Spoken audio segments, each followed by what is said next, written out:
Muerte. Muerte. La muerte. Muerte.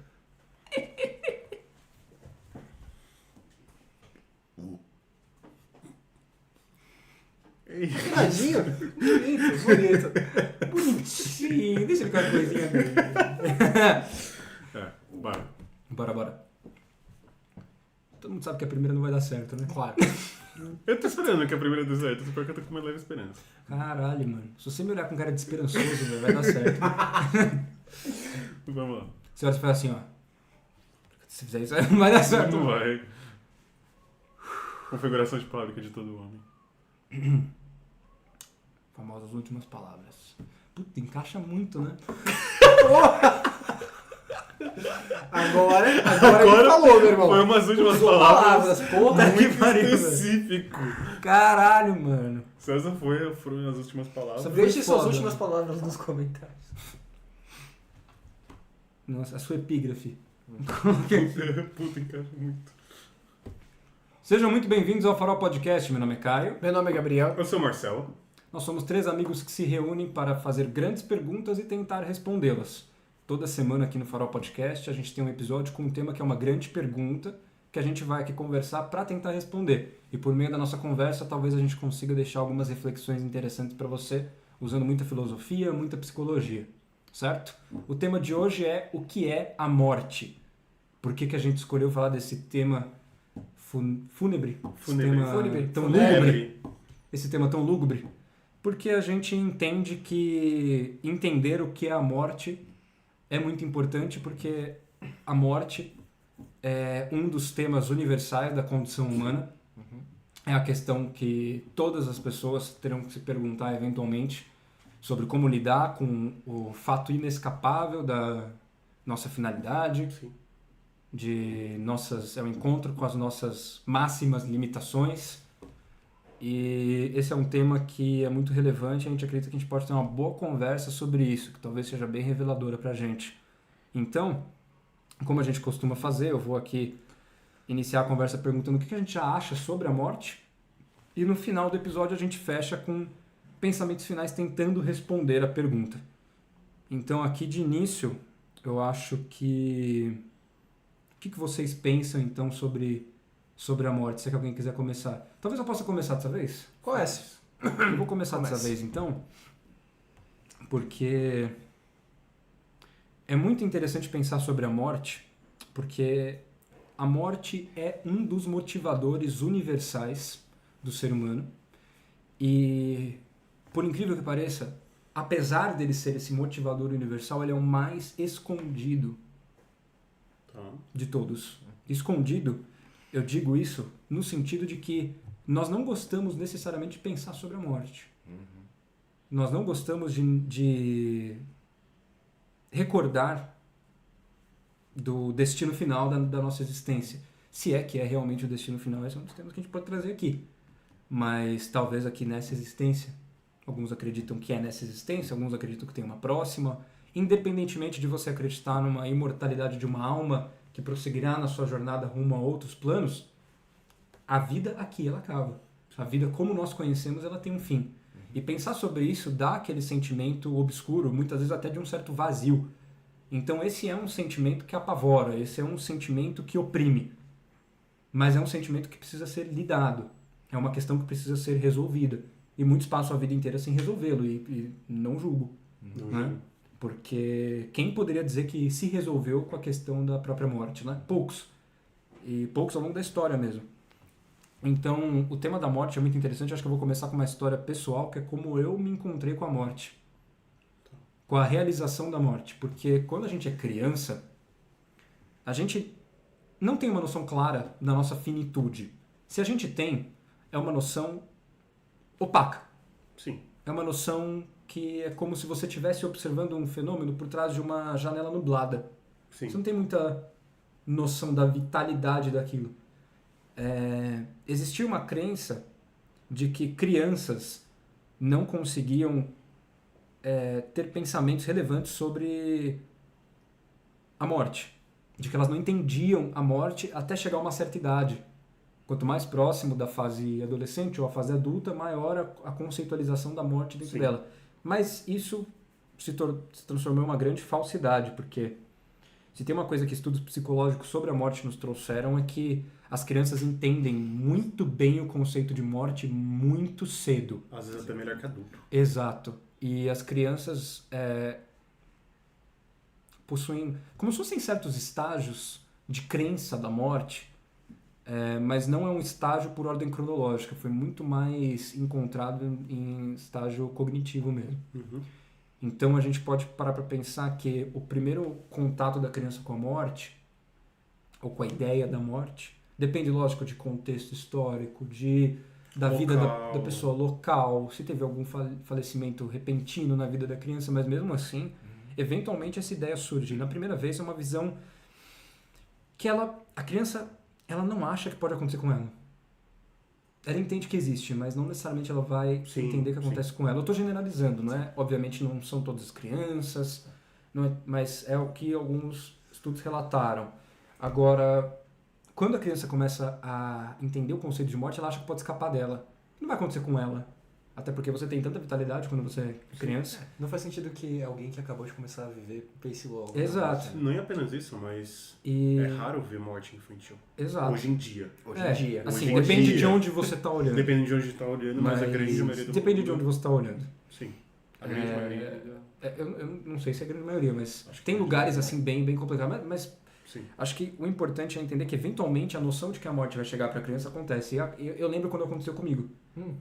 Eu estava em casa e eu não lembro exatamente qual foi a linha de pensamento que me fez chegar nessa realização, mas eu cheguei nela. E eu fui conversar com o meu pai.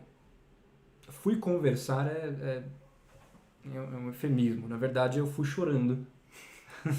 Eu acho que eu tinha uns 10 anos de idade, talvez um pouco menos. Caralho.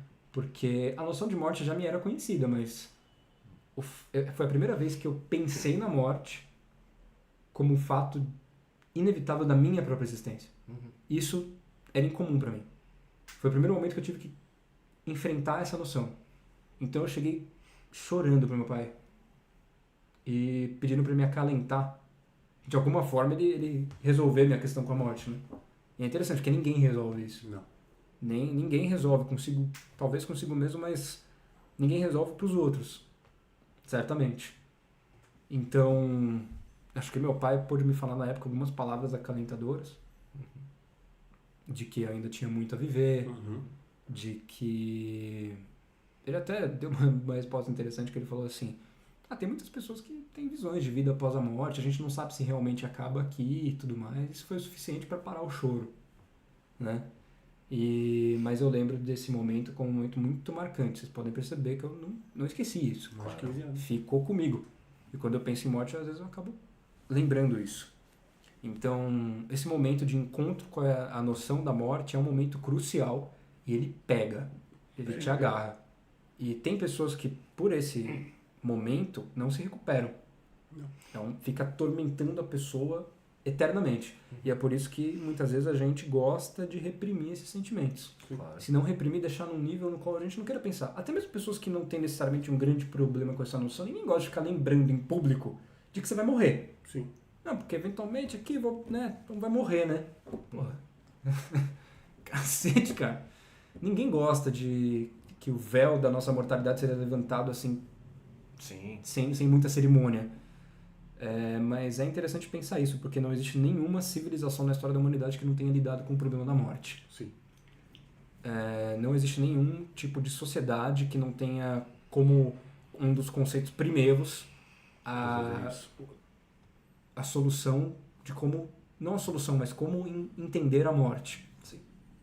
Então, a gente tem dentro ali de muitas mitologias diferentes, muitos livros falando sobre morte, muitos rituais, muitas crenças religiosas surgiram a partir da morte. Então você tem todas. o livro dos mortos do Antigo Egito, com os rituais que eles colocavam para as múmias, que eles colocavam ali dentro ali de onde elas estavam depositadas, tudo aquilo que ela precisaria para a jornada que viria subsequentemente, Sim. pelos julgamentos que ela teria por suas ações na vida. A mesma coisa acontece de maneira similar em outros contextos. Você tem ali o livro dos mortos do Tibete também, com a mesma noção de que a morte seria uma etapa de um procedimento de esclarecimento maior de uma outra forma de consciência que viria depois. Faz sentido com o budismo. Exato. Na mitologia grega você tem Thanatos, que é o deus da morte. Que tem vários pedaços no submundo. Que tem o Jardim dos Elíseos, que é dos Sim, heróis, sim. tem o... Mas o Thanatos, ele... Que é o deus da morte. Então, o Thanatos era o deus da morte. Ele leva as almas até o Caronte. submundo. Sim. E Thanatos, ele é filho de Nyx, a deusa da noite, Primordial, se não me e engano. Erebo, deus da escuridão. Então, da noite e da escuridão surge a morte. E o mais interessante é que a morte grega, Thanatos é irmão de Hipno, que é o deus do sono. Sim. Então, o que é o irmão do sono? É o sono sem fim. Eterno. É o sono eterno. Então, essa é a visão de Thanatos. A palavra Thanatos agora, ela também tem até campos especializados, tanatologia, enfim. Tudo Gregos. preparado para estudar a morte.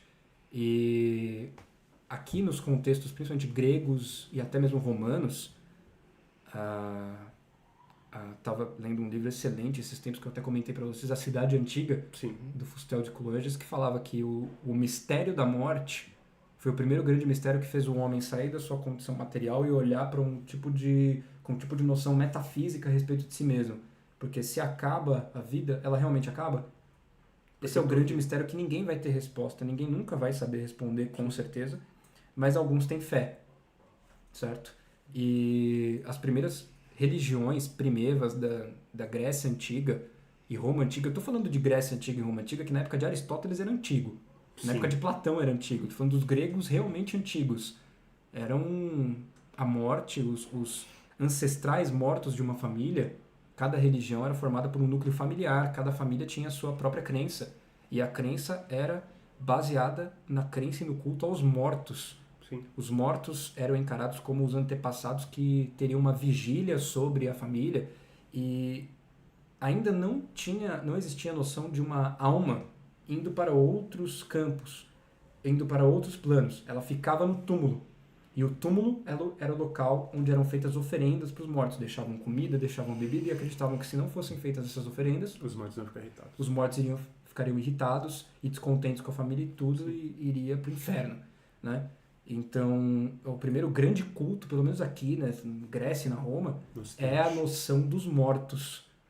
Então, e vários povos têm essa mesma noção e meio que começam a partir de entender conceitos que eventualmente vão desembocar na alma humana e no espírito e o que existe além daqui com o mistério da morte. Sim. O budismo também tem O budismo tem bastante. tem coisa disso. histórias incríveis sobre a morte, mas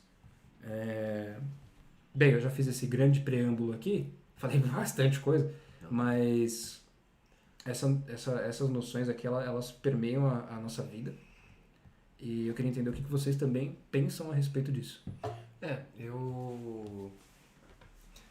Eu acho que tem duas formas que eu poderia descrever a morte. A primeira delas vai ser teológica. A morte é a separação temporária do corpo e da alma. E... Temporária. Temporária. E... Por outro lado, eu também diria que a morte é um grande paradoxo. Porque, por um lado, ela é inevitável. E a gente sabe que ela é inevitável. Vai acontecer. Ninguém acha que vai viver para sempre. É uma das poucas certezas da Mas vida. ela é sempre uma surpresa. Todo mundo sabe que vai morrer. Ninguém acha que vai morrer hoje. Inclusive, se você chegasse aqui em alguém na rua e falasse: você acha que vai morrer? Você tá pronto pra morrer? A pessoa vai falar: claro, não, eu tô pronto pra morrer. Eu acho que a morte é natural, não sei o quê. Aí fala: então você tá pronto pra morrer agora? A pessoa já vai dar um passo pra trás porque ela pode até imediatamente te ver como um perigo. Porque a mera menção da morte parece que aproxima ela. E inclusive você tem uma série de crenças populares e religiosas envolvendo você simplesmente não mencionar a morte. Sim. O Hades não era um deus para quem se fazia preces. Primeiro porque ele não era teu deus, ele era deus dos mortos.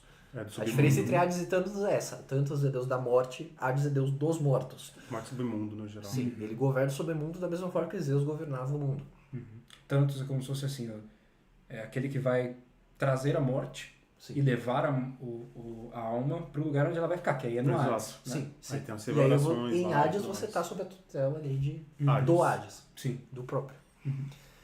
E então sobre a primeira parte, né? Uma das da minha descrição.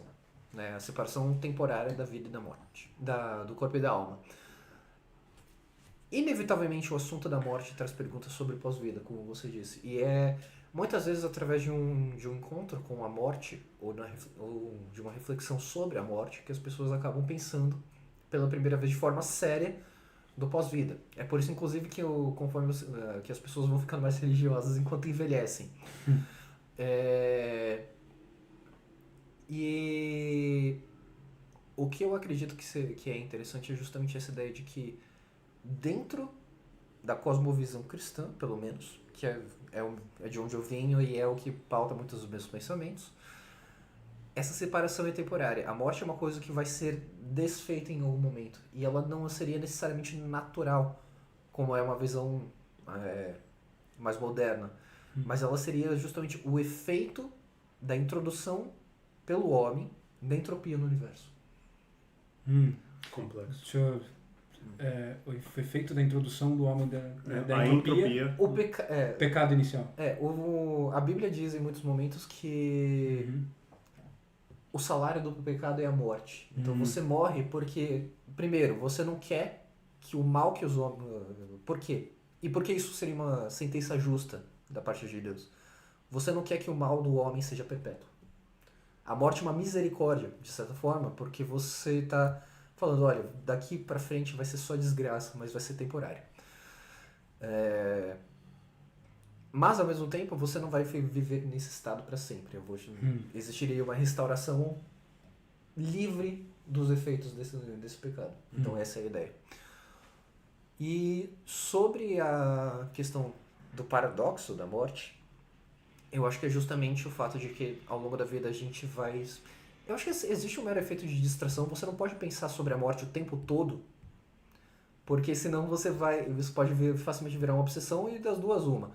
Ou você vai tentar fazer coisas demais, né? Tipo, tentar adiar a morte, ou tentar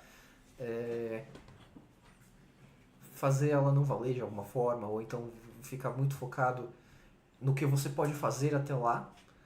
Ou, por outro lado, você pode falar, eu vou morrer mesmo. Tudo bem, foda-se. Tem um filme do Mazzaropi muito bom, porque lá você tem o partido conformista, e o lema deles é, quem trabalha morre, quem não trabalha morre também, então pra que trabalhar? E aí... Então você... É importante... Você sabia que 100% das pessoas que bebem água morrem? Morrem, exato. Então, Se água você claramente... respira, você morre. Sim, oxigênio é um veneno, gente. Mas, ao mesmo tempo, você tem toda a filosofia, né, que é compartilhada tanto pelo mundo pagão quanto pelo mundo cristão, do Memento Mori. A ideia do Memento Mori surgiu por quê? Porque em Roma era costumeiro receber um general que voltasse vitorioso do campo de batalha, conquistou um novo território para a cidade. Defendeu o território. Defendeu o território, ele era recebido com um triunfo, e nesse triunfo ele pintava a cara de vermelho, colocava um louro dourado na cabeça dele, e fazia ele desfilar pela rua principal, vestido como Marte, o deus da guerra. Isso acontecia muito em Roma. Sim, então por um momento aquele general ele incorporava aquele deus, por assim dizer. Sim. Só que sempre tinha uma figura que acompanhava o general na biga, e essa figura ela inclusive é um dos motivos pelos quais a gente associa a morte ao negro, não só pelo simbolismo natural da noite e do sono. Aquilo que é escuro, sim. Sim, mas o trabalho desse cerimoniário era sussurrar no ouvido dele o tempo todo, lembre que és mortal. Você não é um deus. Você não é um deus de verdade. Depois que isso aqui acabar, você vai voltar. Você vai enfrentar a morte tanto quanto as pessoas que você derrotou. Sim.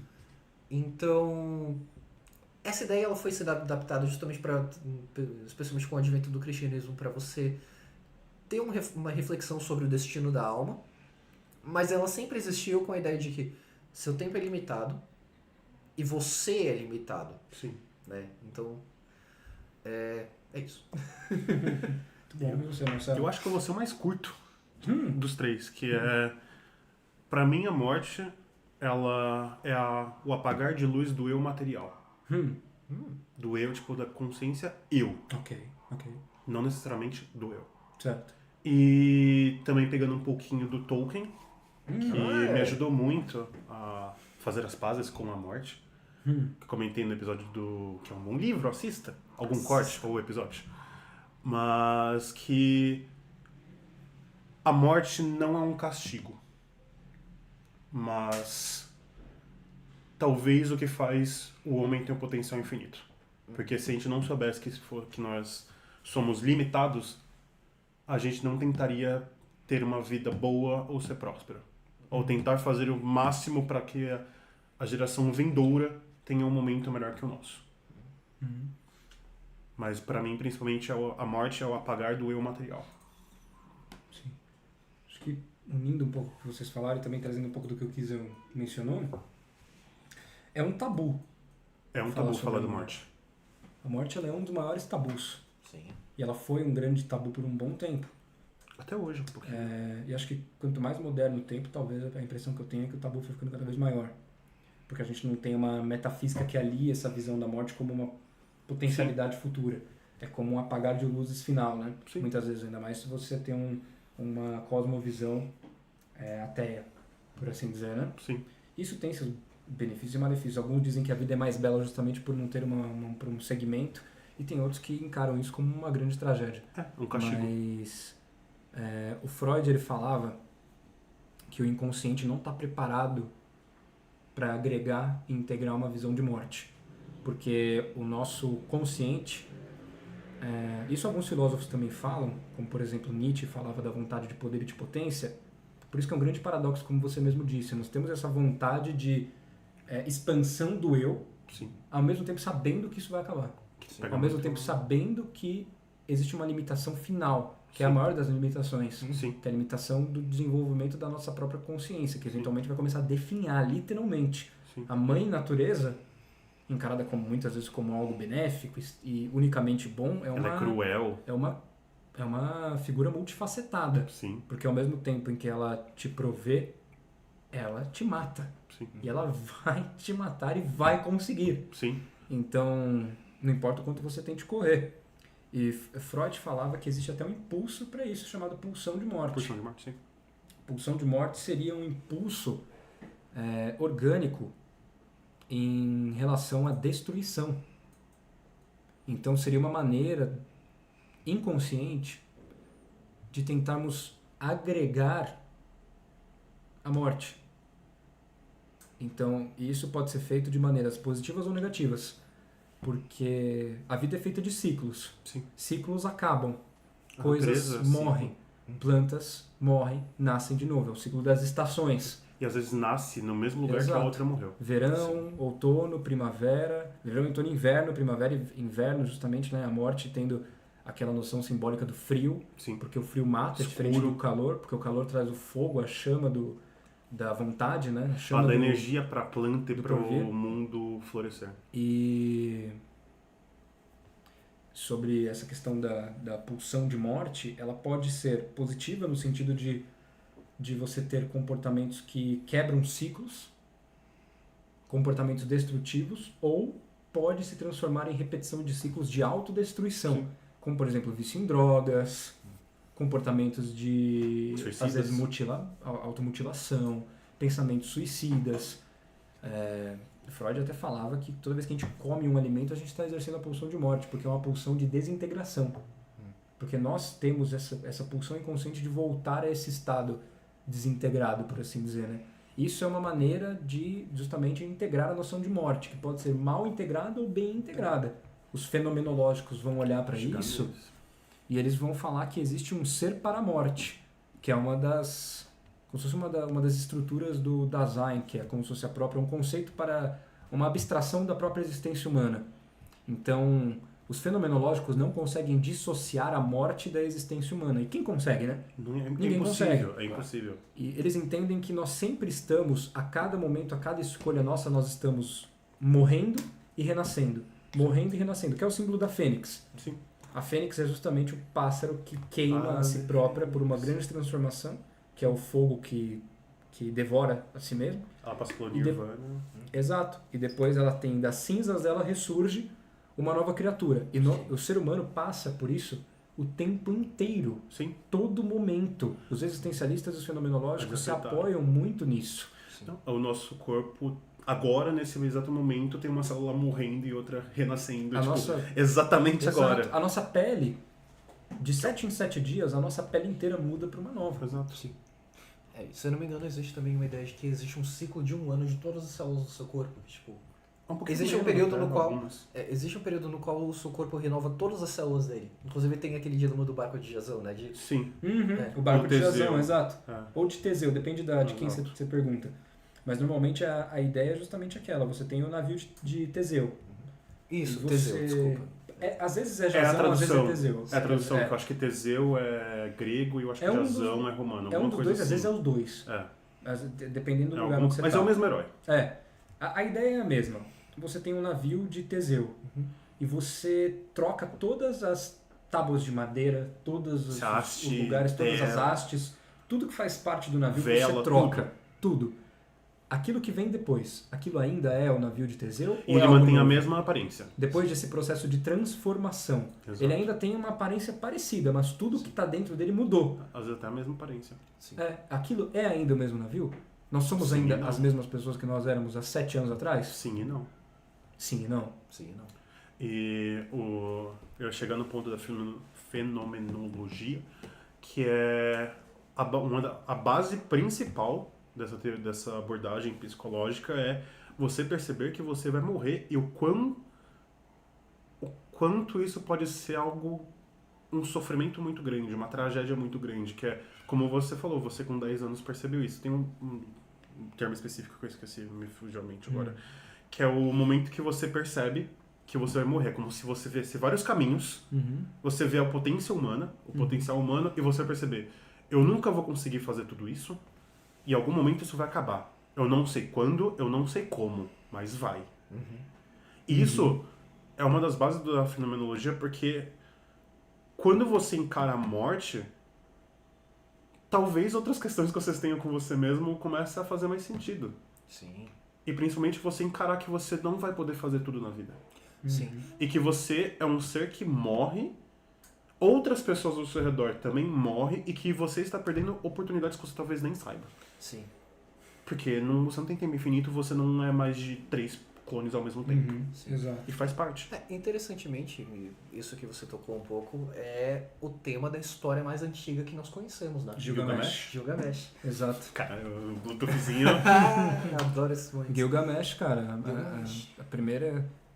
Epopeia. Não, a gente não vai chamar aqui de primeira história concebida pelo ser humano, é simplesmente a história mais antiga que Mas nós a Que a gente gente conhecemos. registrada. conhece. Exato. A narrativa É. fictícia mais antiga que já conhecemos, explica aí. Sim, inclusive, algo interessante que eu notei quando eu fui ler Gilgamesh é que partes do poema eles estão faltando porque as Fragmento. tábuas de argila dos quais eles foram escritos estavam quebradas. E aí não tem como saber o que E tem não, lá. exato, não tem como saber. Embora mês passado encontraram uma tábua com a parte mais completa.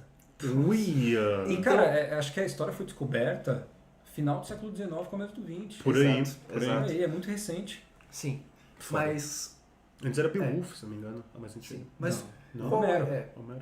qual é o tema então do épico de Gilgamesh? Você tem Gilgamesh, ele é um rei e ele é um rei extremamente bem sucedido, forte, belo, né, de sangue imortal.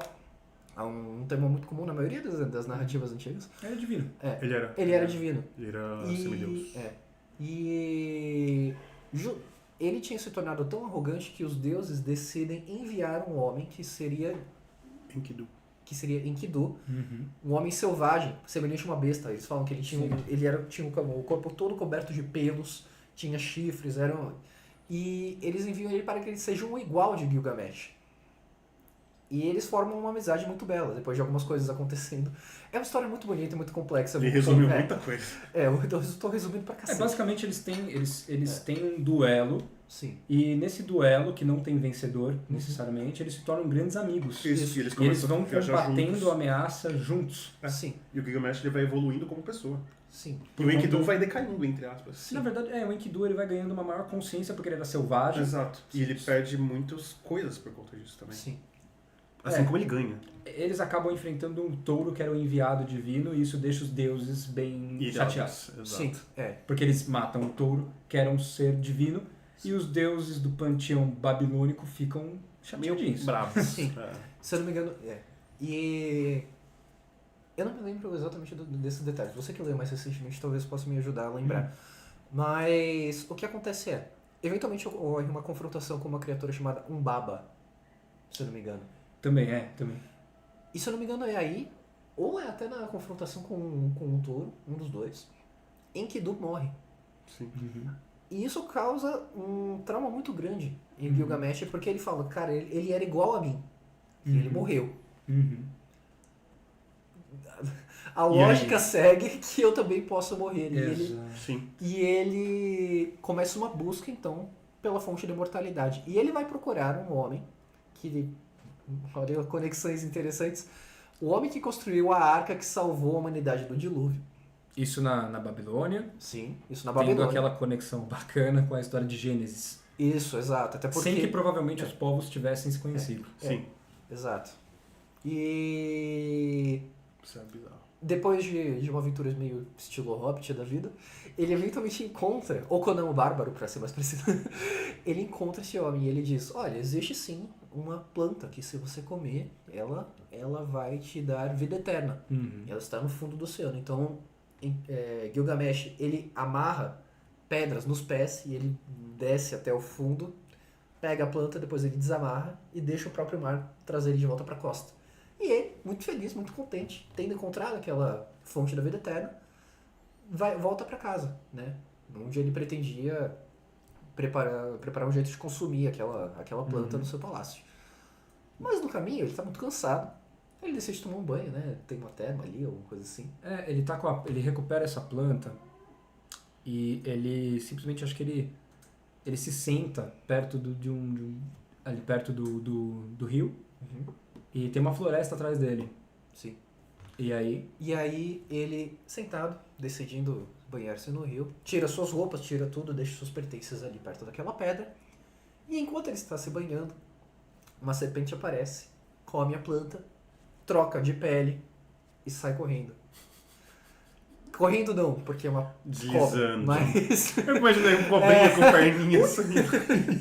Desculpa. Não, tudo bem.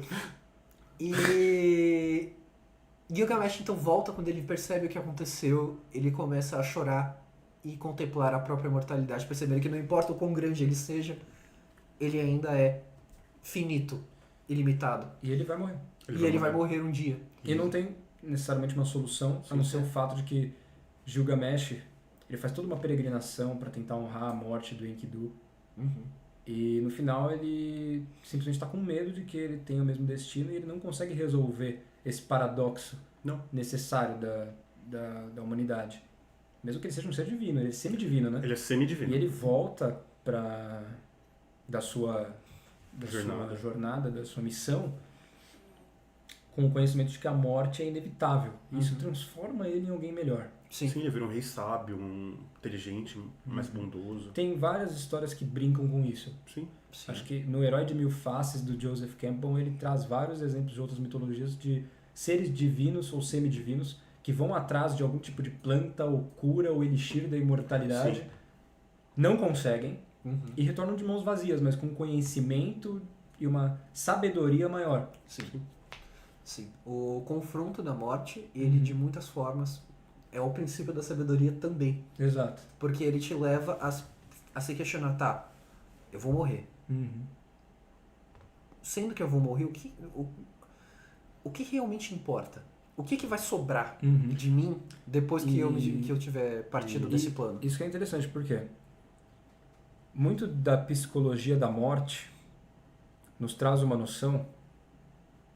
Tem um livro muito bom sobre isso, que é A Negação da Morte, onde um psicólogo vai falar pra gente que o ser humano ele vive em um mundo de significados, onde ele atribui significado para sua existência e para a existência dos outros, e ele vive um mundo de redes de significados, que um dos objetivos primários, que não é consciente pra gente, mas é um dos objetivos primários, é negar a ideia da morte, enquanto a gente busca a autoafirmação do nosso ego.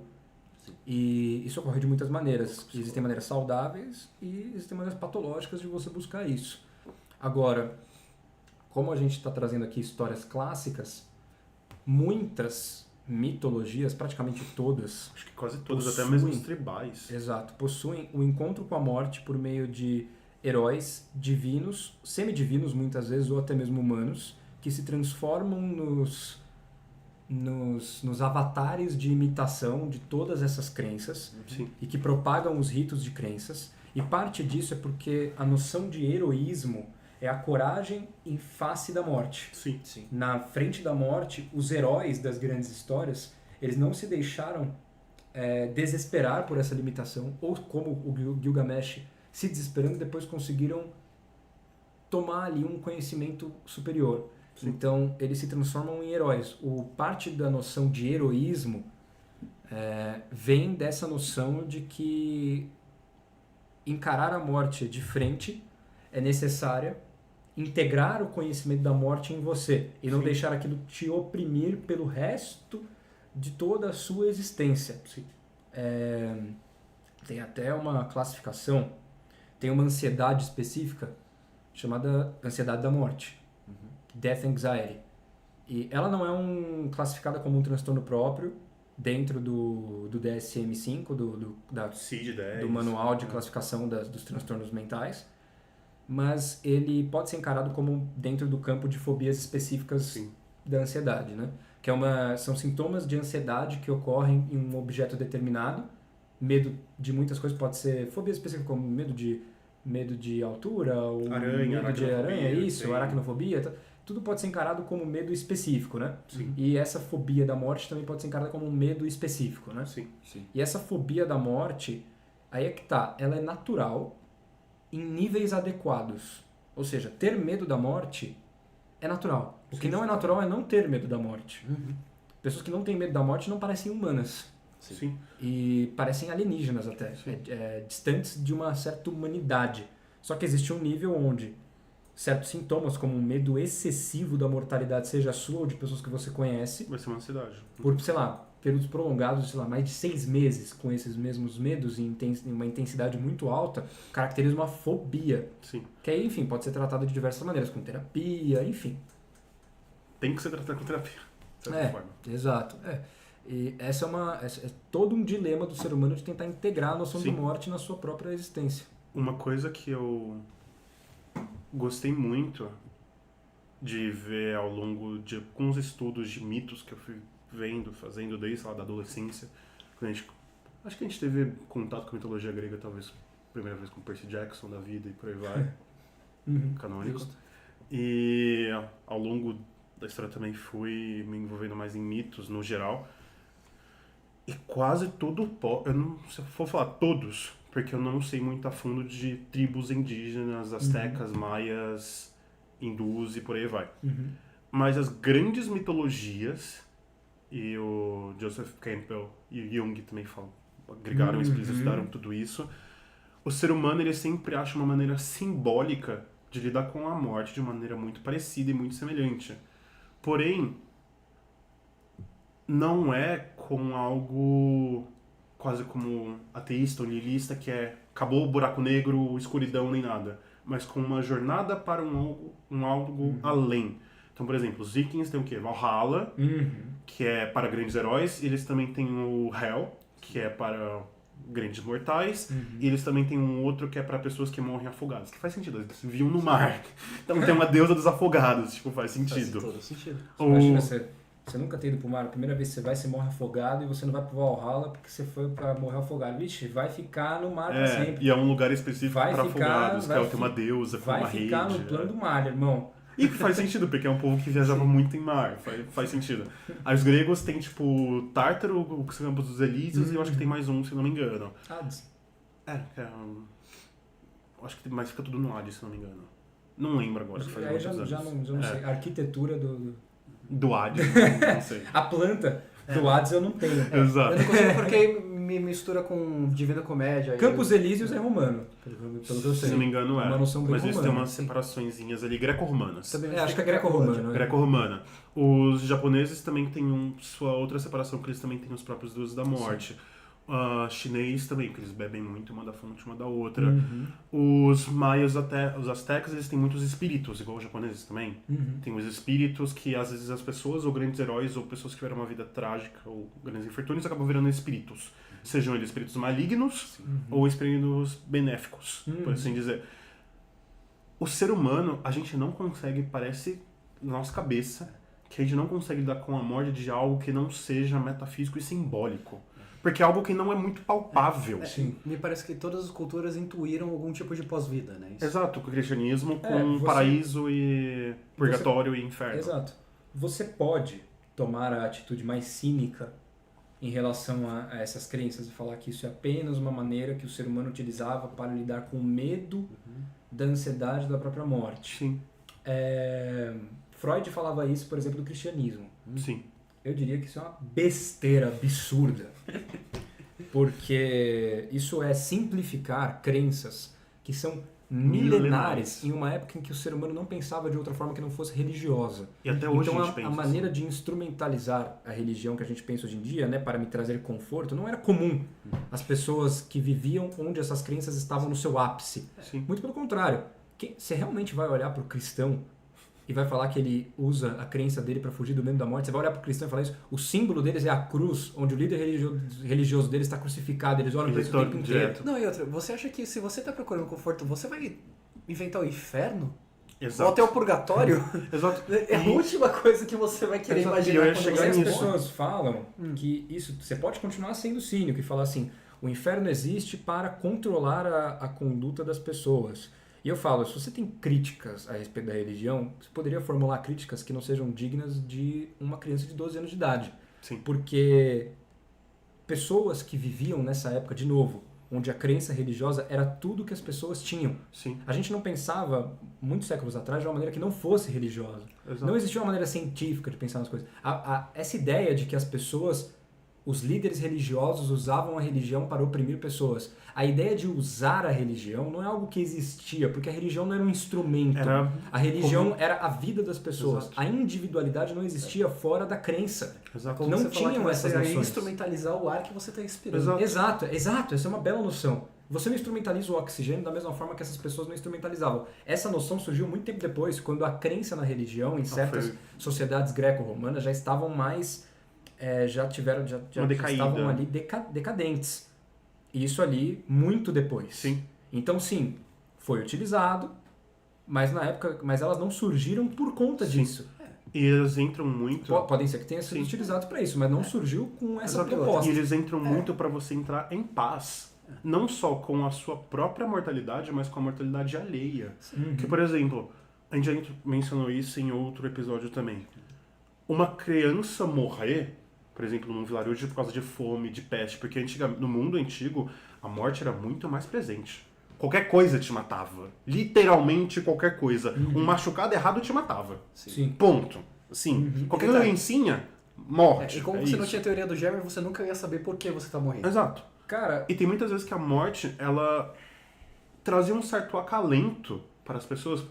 E, justificar uma certa moral e ética para aquela época, sei lá, os egípcios tinham, para a passagem da morte, todos passavam por Osíris, que era o deus da morte, e eles tinham uma pena e uma alma, e a alma dela. Se a alma fosse mais pesada, quer dizer que ela foi uma pessoa boa. Então você tinha que ser uma pessoa melhor para, no pós-vida, você ir para um lugar melhor porque você é uma boa pessoa. Isso no Egito, é muito mais se a antigo. alma não fosse mais pesada que a pena, né? Exato. Que é uma boa conceitualização. E isso era simbólica, para né? todo mundo, até para os faraós. Se a sua alma não tiver um peso maior que uma pena, você não vai para um lugar Exato. bom. E isso, o Egito, ele é mais antigo que a Grécia. Não estamos nem falando da Grécia. Sim, sim. Então, beleza.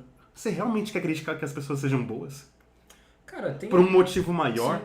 Não apenas por um acalento de, nossa, o meu pai, o meu avô, o meu filho, o meu primo, o meu irmão, o meu amigo, etc., que morreu numa guerra, morreu de alguma doença, morreu por qualquer motivo que seja, idade 30 anos, porque antigamente 30, 40 anos. Exato. Cara, Você realmente quer criticar a pessoa por um meio de um símbolo, de uma história, de um elemento metafísico que está além de nós, porque a gente nunca vai entender a morte.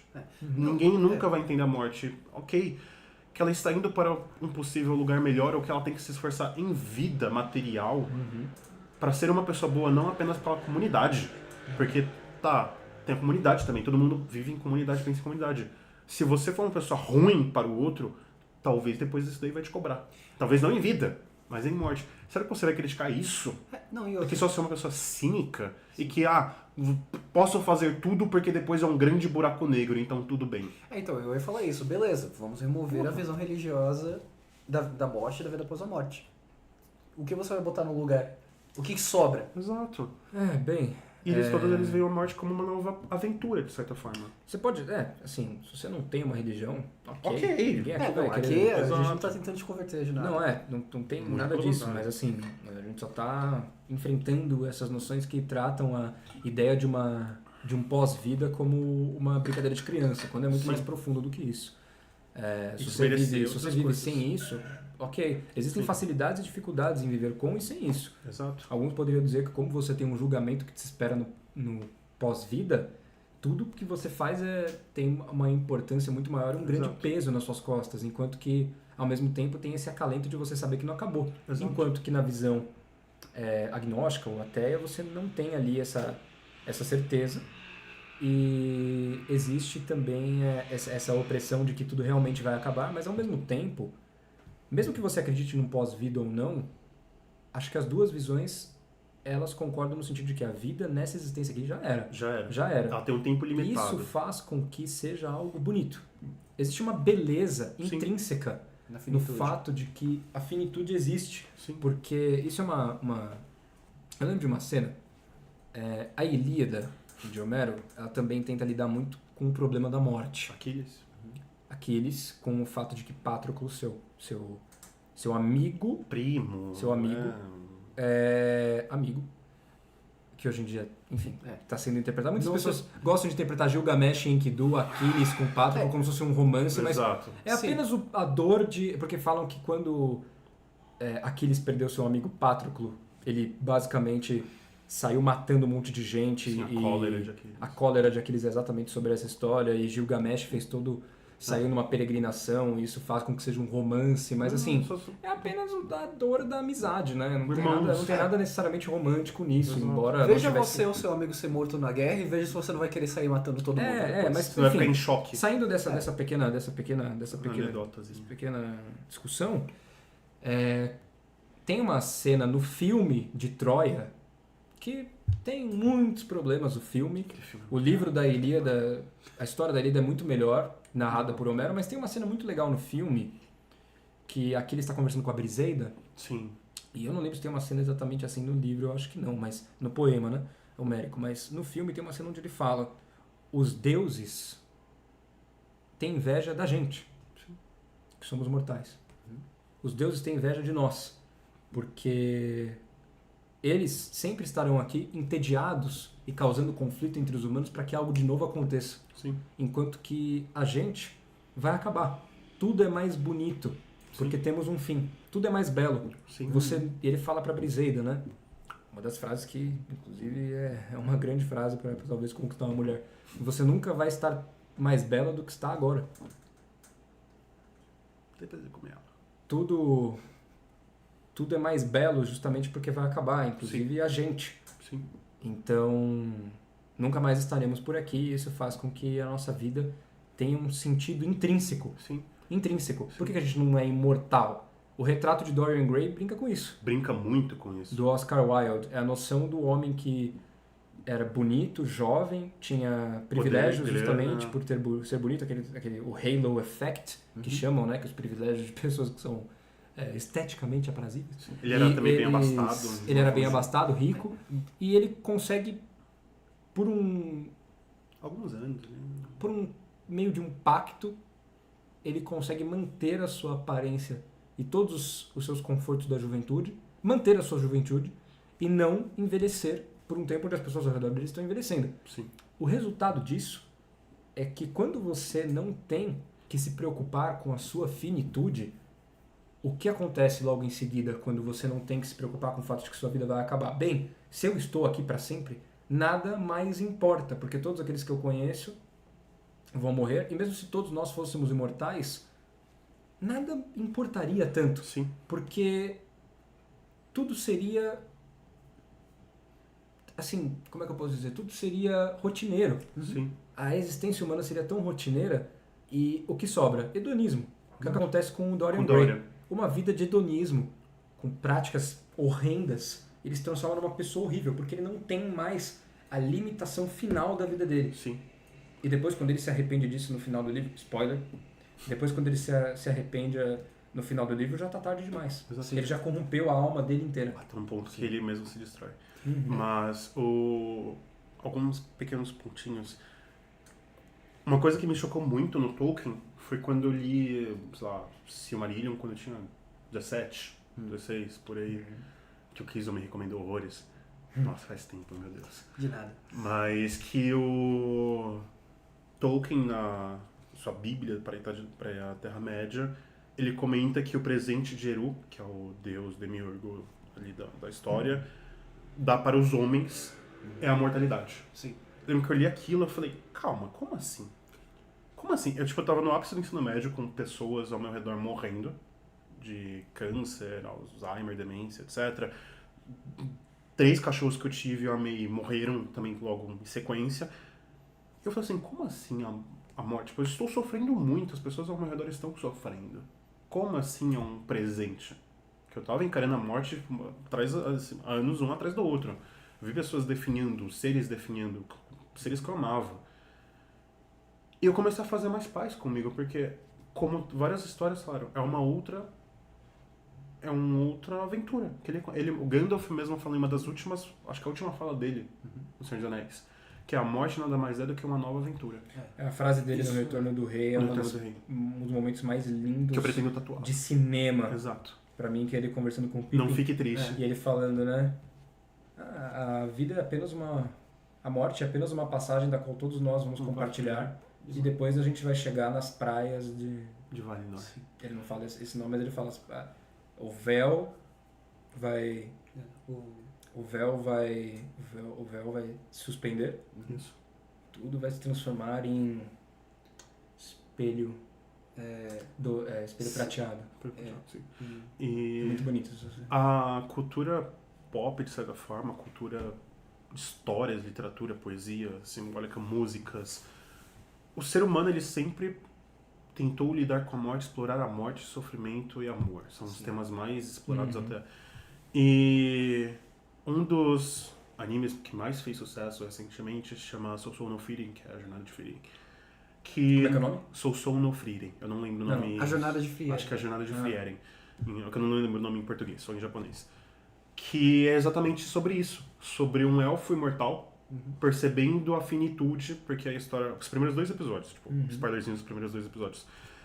É uma história clássica de espadas e magia, só que começa depois que o grupo de heróis derrotou o rei malvado demônio, tipo Sauron da vida. E o Voldemort, por aí vai.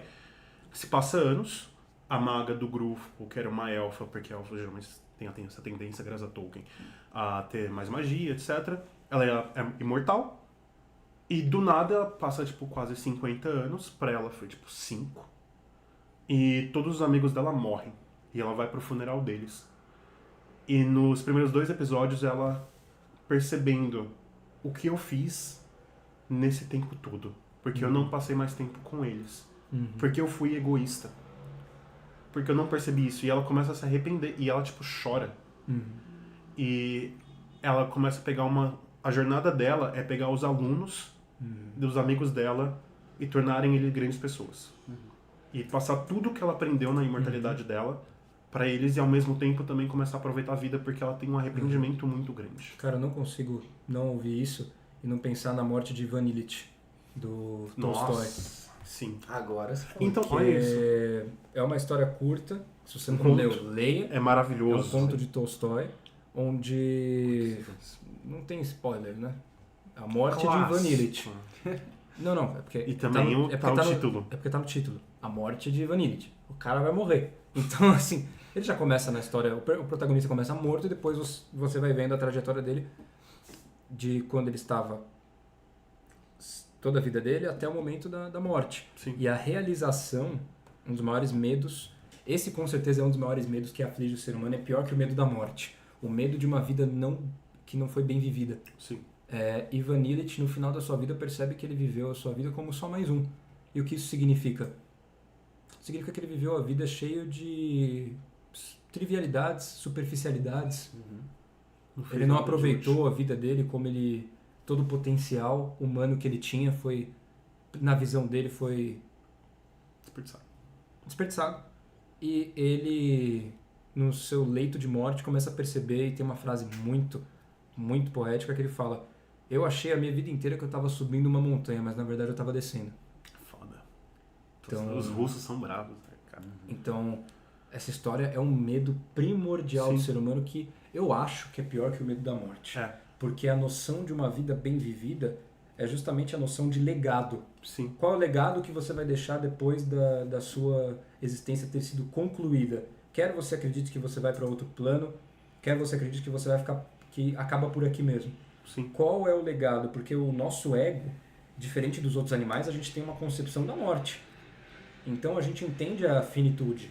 Nesse sentido, uma maneira de lidar com a questão da morte é justamente que a gente distribui a nossa identidade entre aquilo que a gente vai deixar para os nossos descendentes. Sim. Então, muitas pessoas utilizam isso de maneira narcísica, por exemplo, para criar um filho que seja a sua imagem, Sim. que é uma maneira que eu chamo até quase Deturpada. patológica e deturpada de lidar com a morte, que é você criar um mini seu, um mini eu, sendo que, na verdade, eu acho que o propósito maior seria contribuir um pouco com a criação. Mas... Ou até aquela versão de você que você gostaria de ter sido, mas já percebeu que não vai ter tempo de ser. Nem só isso, você é uma pessoa melhor, porque é uma outra pessoa. É uma outra pessoa e você deixa seus descendentes e com eles você deixa seu legado. Exato. Que é uma maneira de você permanecer vivo nesse sentido, não de uma maneira narcísica, mas de uma maneira que proporcione uma memória sua para os próximos que te mantenha vivo. Sim.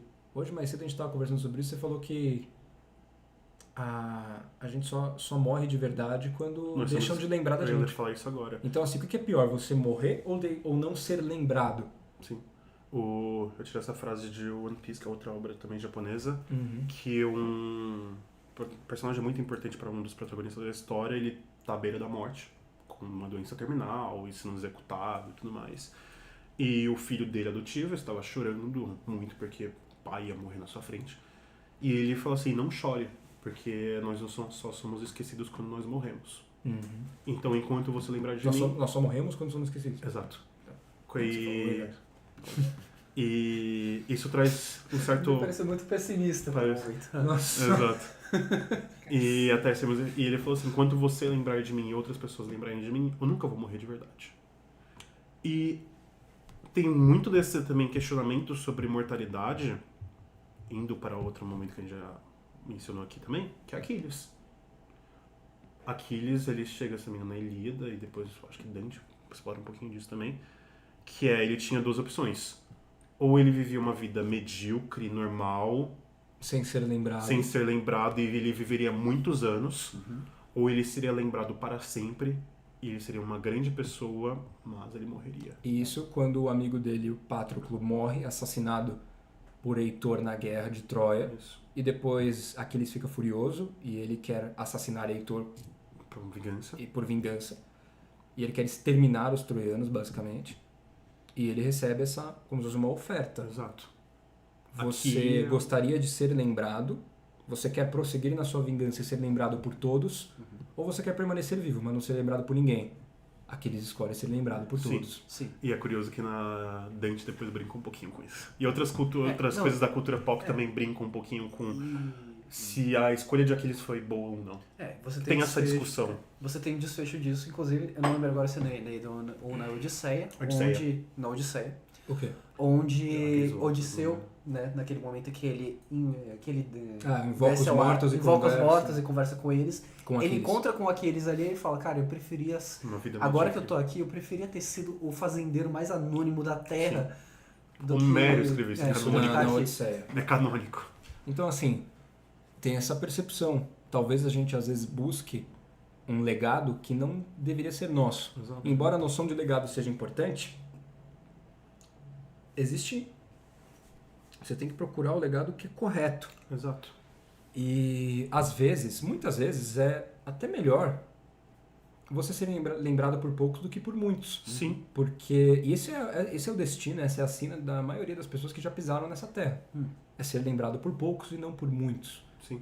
Poucos são lembrados por muitos. poucos são lembrados séculos depois da sua própria morte. Cara, é muito Mas alguns gente. permanecem vivos na sua árvore genealógica. Sim. É por isso que um dos primeiros grandes cultos da humanidade foi um culto familiar. Exato. Só que ao mesmo tempo é isso, Aquiles se arrependeu Aquiles no mundo dos mortos. Amargamente. Amargamente. E às vezes o conforto de uma vida bem vivida, explorada ali com as poucas pessoas que você tem direito, né, a vida familiar, ela talvez seja melhor do que a vida do grande herói que se sacrifica por uma causa Sim. maior. Que no caso do Aquiles, na verdade, foi uma história de vingança, né? Sim. Talvez se sacrificar por uma causa maior seja um outro tipo de legado melhor. Sim. Mas no final das contas, independentemente de como foi feito, Aquiles foi lembrado por todos e lembrado Sim. até hoje. E ele se arrepende disso. Sim. E tem muitas vezes que, voltando para o que Tolkien também falou, e eu mencionei antes, que é a finitude, e é uma coisa que o Tolkien meio que explorou um pouquinho, que o tempo dos homens chegou na Terra-média. Porque a gente tem potencial ilimitado por conta da nossa finitude. A gente não estagna. A gente sempre está numa entropia, como você mencionou.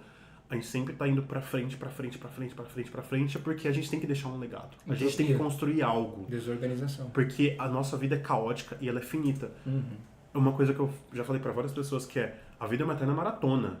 O tempo não volta, mas a morte tá sempre chegando. Em algum momento, você vai parar de correr. E quando você for puxar ar, ela vai te pegar. A vida é uma maratona, você tem 80 anos de vantagem e ainda assim vai perder. Às vezes menos. Então, Porque assim, você não sabe. a gente estava falando sobre medo da morte, um tempo atrás expliquei sobre o medo da morte, que é uma fobia até, mas, cara, a gente é tão frágil. Sim. E existe essa dualidade, né? Porque a nossa consciência, o nosso ego, se acha possível de ser reproduzido até mesmo em outras gerações como um legado. Sim. E ao mesmo tempo que nosso interior parece infinito, o nosso exterior é muito frágil. Esse paradoxo aflige a gente, então é quase impressionante como que todo mundo não tem fobia de morte o tempo inteiro. E ao mesmo A tempo. pergunta a se fazer não é necessariamente por que algumas pessoas têm medo de morte, é por que todo mundo não tem medo de morte o tempo inteiro, porque você pode estar andando na rua, se um carro desgovernado te atropelar, acabou. Sim. Você pode estar andando perto do muro, se o muro cair em você, acabou. Sim. Se um ciclone levar tua casa embora com você junto lá, acabou. Assim, você pode Se uma tropeçar doença- na rua e bater a cabeça. Uma doença degenerativa chegar em você a ponto de tirar a sua vitalidade, tirar a sua vida, e não tem muito o que fazer. Então, assim, Algum meliante pode decidir que ele gostou do seu colar. Exato. e ele pode ser um daqueles que não vai conversar muito não, cara. Ele Não. vai chegar no tiro. E aí? Você Então, nunca assim, sabe. você nunca sabe. Então, como viver com essa constante imprevisibilidade da existência caótica? Que os né? fenômenologos... Erguendo muros, Sim, que é o que a gente sempre fez. E os fenômenologos, eu acho que eles acertaram um pouquinho nisso, que é, de certa forma, a aceitação. Exato. Porque quando você aceita, você não pensa mais tanto como uma tragédia, mas como algo que vai acontecer. E O importante é você entender que é uma frase meio batida, mas viver o momento. Viver o momento, que é viver... Além de memento mori, o que vem depois de memento mori? Momento vivere. Sabe o que é interessante nisso daí? Que você falou do memento mori, né? Que é uma conceitualização de morte. A gente acabou de falar que a gente ergue muros, né? Sim. Para conversar, para afastar a noção de morte. Mas quando a morte atravessa os muros, como por exemplo aconteceu na Peste Negra, Nossa. isso mudou o imaginário medieval sobre morte. Completamente. Muito. Então, Não, isso daí foi um marco na o que humanidade. aconteceu nessa época é que tantas pessoas morriam. E o que acontece quando você tem um contato tão próximo com a morte o tempo inteiro? Quando a morte fica trivializada de tal maneira. Surgiu aquilo que a gente chama de macabro. Sim. A noção da palavra macabro surgiu ali. O macabro significa, na verdade, é dali que vem todas essas conceitualizações de morte como um esqueleto, né? A morte como um esqueleto. Porque era algo tão comum, né? Que as pessoas viam o tempo inteiro. Então a morte como aquele esqueleto que tem a foice que vai atrás de você. O ceifeiro. O ceifeiro, exato. Então assim, o macabro é justamente a noção de uma dança Sim. que as pessoas tinham. Inclusive Apareceram tem uma música ritos muito medievais. boa. Tem uma música muito boa chamada do Camille Saint-Saëns, que é um violinista que se chama Dança Macabra. A dança surgiu, essa dança macabra surgiu como uma ideia, isso também é representado num filme excelente chamado Sétimo Selo, Nossa, cara. do Ingmar Bergman, que é um filme que justamente lida com a noção macabra dessa época. É um filme que se passa num Peste contexto Negra. histórico da Peste Negra, onde um cavaleiro, não lembro, Ele retorna de uma Leandros Bloch, Acho que não lembro exatamente. Antônios Bloch. Antônios Bloch, ele está desacreditado da própria existência e da sua crença, ele é um Por cavaleiro volta de uma templário. cruzada, Sim, né? que voltou E- desacreditado das cruzadas, ele perdeu a fé nas cruzadas. Exato, ele perdeu a fé e agora ele tá jogando um jogo de xadrez com a morte, que é o grande ceifeiro. E ele tá atrás dela. E ele tá tentando encontrar Deus nesse momento de desespero. E o filme tem outras mensagens poéticas muito interessantes, lindas. onde sinais da intervenção divina acontecem o tempo inteiro, mas como Antonius Bloch estava tão preocupado em procurá-los, ele não estava aberto para eles, porque ele estava Sim. racionalizando demais. E ele perdeu o conceito de fé, que é o salto no desconhecido, que é só aí, sem você, o quanto menos você procura Deus, mais ele aparece, essa é a Sim. ideia. Quanto menos você procura a vida, mais ela aparece, olha que interessante. Sim. Mas no final, a cena final do filme é uma dança macabra com a morte. E a ideia da dança da morte, essa ideia macabra, que surgiu mais ou menos na época século XV, por aí, também ficou muito, Acho que é por aí. muito profunda essa noção no século XV também, é a de que a morte dança com todo mundo. Sim. Independentemente da sua posição, se você é rei, se você é rico, se você é pobre, se você é camponês, Se você não é interessa. pobre, Sua vez vai chegar. Todos vão dançar com a morte. Sim. E falando sobre a Dança da Morte, essa música que o cara é incrível, ele usa o violino de um jeito muito interessante, que ele começa a puxar um pouquinho os fios. Qual é o nome da música de novo? Dança Macabre, que é do Camille Saint-Saëns. Sempre esqueço o nome dele, que é um violinista incrível francês. Por mais a postura que ele tem dessa música não é fúnebre e nem muito macabra, por incrível que pareça, porque retornando ao episódio de sofrimento, veja o episódio de sofrimento, que é, como eu também mencionei antes, as grandes culturas, a maioria das mitologias, elas encaram a morte com uma certa coragem e uma certa curiosidade, uma exploração. E tanto nessa música como, por exemplo, os mexicanos, ela é uma música meio que alegre, porque ele começa a puxar as cordas e começa a acelerar o ritmo, e ela começa a ficar realmente dançante. Parece que você está dançando mesmo, alegre, como uma criança quase. Ela tem um tom meio macabro e trágico bem no finalzinho e bem ali no fundo, mas ela é muito alegre. E os mexicanos, eles têm o Dia dos Mortos, que muita gente às vezes até tem uma concepção errada deles, que é colorido. Por exemplo, no Viva a Vida é uma Festa mostra muito isso também, novamente cultura pop trabalhando sobre. E outras obras que falam disso também, mas você vai ver fotos, as caveiras são decoradas com amarelo, com Ornamentos vermelho, diversos. azul, branco, não preto, muito branco, cores vivas, cores alegres, ornamentos, porque eles não apenas fazem até hoje oferendas e lembranças aos mortos, então levam fotos, levam comidas as que gostavam, toca músicas que os mortos gostavam, toca as músicas específicas para eles são adorados, porque é uma nova aventura, uma nova viagem, e eles estão aqui, é um momento que o véu entre realidade e o submundo, ele meio que se quebra um pouquinho, os espíritos mortos eles vão abençoar as famílias. E ela é, lá no México, alegre, divertida, não é um momento de tragédia, porque o ato e o momento que eles veem o sofrimento, assim como Camille Saint-Saëns vê, é de uma alegria, assim como Gandalf também fala. A morte, você muitas vezes não precisa ficar triste, porque no Phaedon, Sócrates também fala que todos os seus discípulos, não apenas Platão, mas eles estão revoltados e muito chateados com ele, ele está sorrindo. Ele deita no chão, tranquilo, e você vai, porque ele fala assim, a morte nada mais é do que uma nova passagem. Talvez minha alma, inclusive, retorne daqui a alguns anos, mas agora eu vou para uma nova viagem, eu vou para um novo rio, que é o Caronte, que é o barqueiro.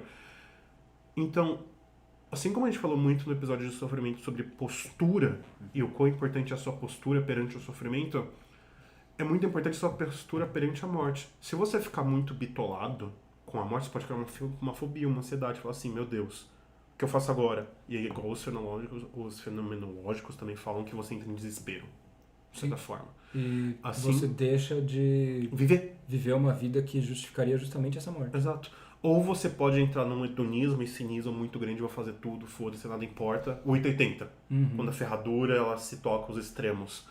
Ou você apenas pode, por exemplo, como no Sétimo Selo, não pensar tanto, aceitar, igual os mexicanos também fazem, igual as culturas milenares fazem, e falar, vou tentar fazer uma vida boa.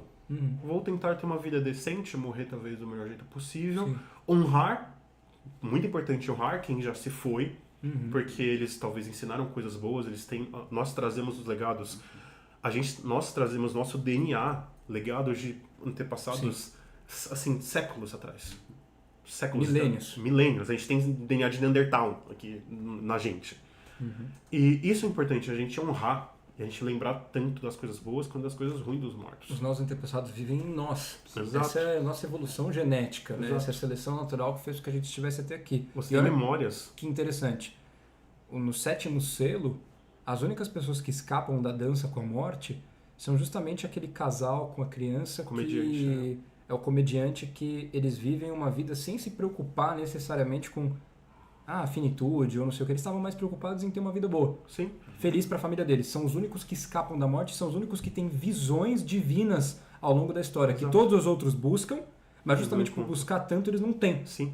E o único momento Justamente de paz por no filme é com eles. Justamente por se preocupar tanto em viver uma vida melhor, ao invés de se preocupar tanto com a finitude, eles escapam da morte no momento derradeiro e ganham ali um momento de conseguir perpetuar a sua existência. Mas é importante que eles veem a morte vindo Eles vêm. e eles fogem. Eles fogem. Então, a morte se faz presente justamente para dar esse alerta. Sim. E a ação perante a morte é muito importante. Eu vejo tão importante quanto o sofrimento. E uma outra referência também à cultura pop, que é o Sandman, que eu gosto muito. Sandman. Um dos primeiros capítulos, acho que o primeiro volume tem a apresentação da morte. E é uma figura alegre. É meio que uma adolescente alegre, tenso, pálida, cabelo preto, etc. Meio que normal, como muitas pessoas imaginam. Mas ela chega numa pessoa aleatória, assim, e fala assim, oi, tudo bem? Não sei o que, eu sou morte, você morreu. Ele falou assim, mas eu morri? Como você morreu? Ele falou assim, então ali, seu corpo.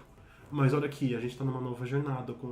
Ela começa a acalentar a pessoa. E ela fala pro Sandman, que é o responsável pelo sono, novamente, olha que curioso, gregos, que fala assim, eu quero chegar feliz pra pessoa não sofrer tanto.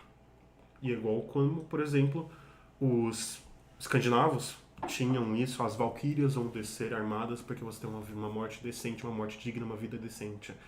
Ou você vai vai no meio do barco fazer uma travessia nos gregos para talvez uns jardins.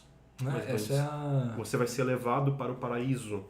Tipo, você vai para um tribunal e talvez uma encruzilhada. E mesmo assim, eles têm mais conforto com a morte do que nós. Porque eles têm uma visão de morte, um ato de morte muito mais talvez corajoso a morte como que nós. É um paradoxo nesse sentido, né? A tragédia que leva o ser humano à eternidade. Sim. Então, assim, como você falou, a gente está vivo, a gente vai continuar vivendo, porque a gente vai passar esses genes adiante. Sim. Quer dizer, talvez. Se tiver ali uma linhagem sua. Mas não de uma maneira narcísica. Não. De uma maneira de perpetuar o fogo da vida. Sim. Isso é mais importante do que narcisismo. Muito Não mais. você não quer que seu legado seja você repetido eternamente. Ou você ser uma você pessoa quer ruim. que seu legado seja ou uma coisa ruim, ou uma coisa opressiva. Você quer que seu legado seja algo que inspire. Exato. Que construa algo uma habitação que os outros possam viver. Sim. Outros, não você de novo repetido nos seus filhos de maneira narcísica. Você. Sim. Tanto que você, no caso, desculpa, eles. Sim, eles. Ali.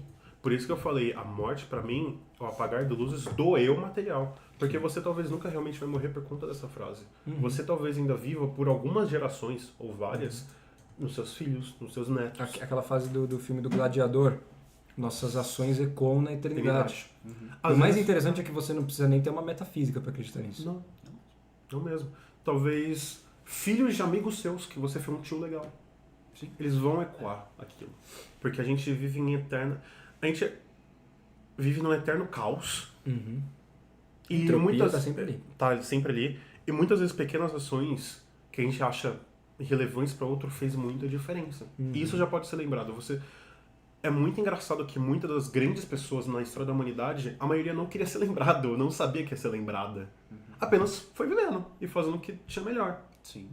E elas são lembradas. Sim, exatamente. Você acha mesmo que Platão, Aristóteles... apesar de Sócrates ter tido esse final, onde ele foi uma figura inspiradora que teve esse ato de heroísmo, Sim. ele poderia ter cumprido a lei de Atenas e ter se exilado. Sim. Só que ele resolveu ficar ali porque ele estava vivendo uma vida que para ele seria um final digno para si mesmo. Ele seguiu o daimon, Sim. que era o espírito da consciência dele que estava falando.